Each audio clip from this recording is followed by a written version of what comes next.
नमस्कार, मी जिद्दी कोकण स्वादमध्ये आपलं मनापासून स्वागत आहे। आज आपण बनवणार आहोत फणसाच्या कोयरीची भाजी। ही भाजी बनवायला तर अगदी साधी सोपी आहे आणि चवीला सुद्धा खूप छान लागते।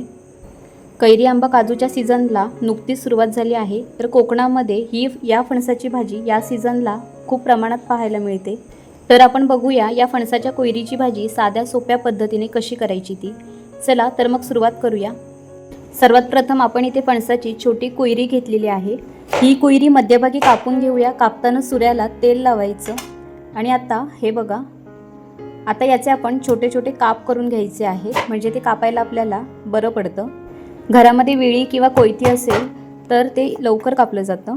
इथे आपण छोट्या आकारामध्ये गोल गोल कापून घेऊया। बघू शकता इथे आपल्या सगळ्या कापून झालेल्या आहेत। आता ह्या छोट्या भागाचे आणखी 2 तुकडे करायचे। हे बघा, आता याचे आणखी 2 तुकडे करून घेतलेले आहेत। आता याचा जो वरचा हिरवा भाग आहे तो आपण काढून घ्यायचा आहे आणि जो मधला पावाचा भाग आहे तो सुद्धा आपण काढून घ्यायचा आणि अशा प्रकारे हे सगळं आपण काढून घेतलेलं आहे। बघू शकता, हे जर तुकडे आपण छोटे केले तरच ते सुरीने काढायला आपल्याला लवकर इझी पडतात, नाहीतर ते वेळी किंवा कोयतीवरच ते इझिली काढले जातात। अशाच प्रकारे कोयरीचा वरचा कडक भाग आणि मधला पावाचा भाग काढून घ्यायचा। कापलेली कोयरी आता आपण एका भांड्यामध्ये काढून घेतलेली आहे। आता हे आपण पाण्याने थोडंसं धुवून घेऊया।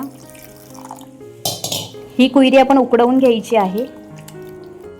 यामधलं पाणी आता आपण काढून घेऊया आणि हे उकडण्यासाठी कुकरमध्ये काढून घ्यायचं।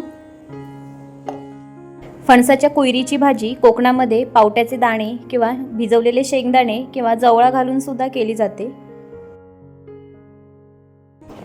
उकडण्यासाठी थोडंसं पाणी घालायचं।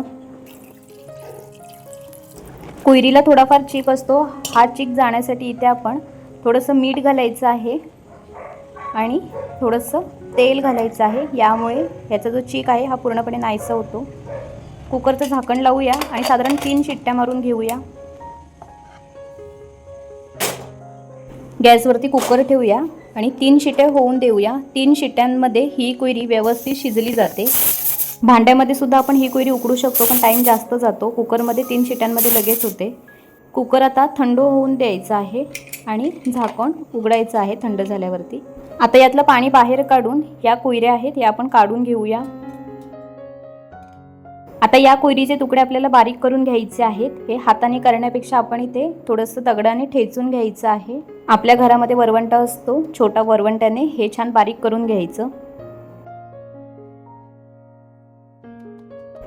हे असं छान ठेचल्यामुळे याचं जे टेक्स्चर आहे हे एकदम स्मूथ होतं।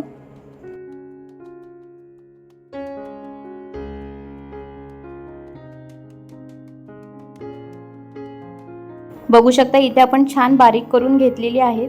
हे चांगलं आपण हाताने मिक्स करून घेऊया। आता आपण याला छान खमंग फोडणी देऊया। फोडणीसाठी इथे आपण गॅसवरती कढई घेतलेली आहे। फोडणीसाठी थोडंसं तेल घेऊया। तेल तापलं की यामध्ये आपण एक छोटा चमचा मोहरी घालून घेऊया। मोहरी तडतडली की ठेचलेला लसूण घालून घ्यायचा आहे। लसूण चांगला तेलामध्ये परतून घ्यायचा। लसूण परतला की 7 ते 8 कढीपत्त्याची पानं घालून घेऊया।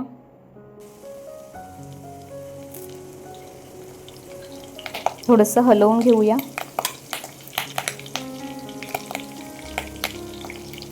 कढीपत्ता छान पळला की एक बारीक चिरून घेतलेला कांदा घालायचा आहे। कांदा इथे आपण एक मोठा घेतलेला आहे। या भाजीला कांदा जास्त लागतो। आता हा कांदा तेलामध्ये छान परतून घ्यायचा आहे। एकदम मऊ कांदा होऊन द्यायचा आहे।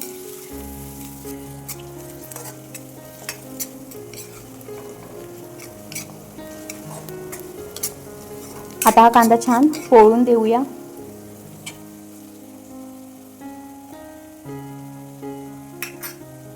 कांदा छान पोळून झाला की यामध्ये आपण 2 चमचे मालवणी मसाला घालून घेऊया। अर्धा छोटा चमचा हळद घालूया। 1 चमचा धणा पावडर आणि 1 चमचा गरम मसाला घालून घेऊया आणि थोडंसं हिंग घालून घेऊया। आता हे मसाले आपण छान तेलामध्ये परतून घ्यायचे आहेत।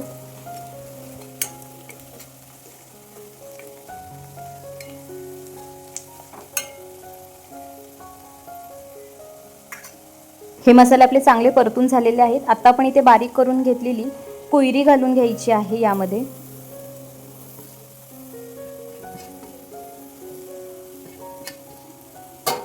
आता आपण हे छान हलवून घेऊया।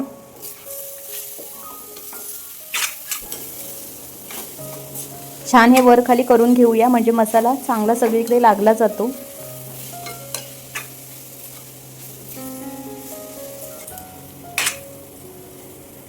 आता हे तेलामध्ये चांगलं परतून द्यायचं, म्हणजे याने चव भाजीला खूप छान येते।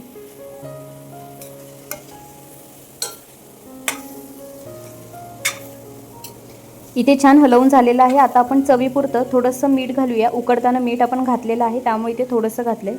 आता वरती बारीक चिरून घेतलेली कोथिंबीर घालायची। कोथिंबीर शिजताना घालायची, म्हणजे त्याचा स्वाद हा पूर्णपणे त्यामध्ये उतरला जातो। आता हे आपण छान हलवून घ्यायचं। ही कोयरी छान उकळल्यामुळे या कोयरीमधला जो सुगंध आहे आणि जो नैसर्गिक गोडवा आहे हा यामध्ये छान मिसळला जातो, यामुळे भाजीला अप्रतिम चव येते।